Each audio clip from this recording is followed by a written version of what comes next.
seenaa waan hojjetaniif guddaa galateeffadha.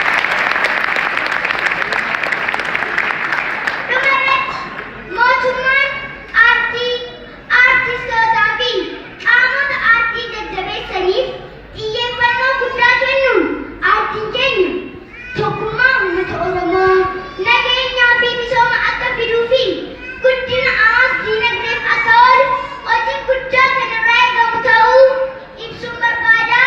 Aartiin keenya eenyummaa keenya.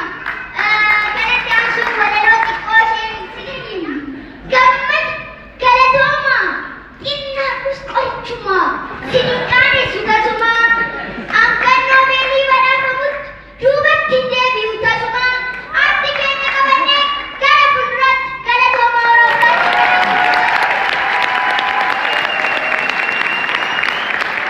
Ambassadara akkasumas immoo bara 2011 namoota dhiibbaa uuman badhaasa jedhu injifatteetti ambaasaadar Seenee Gizaachoo bara taa'umsa ishee itti fudhatan.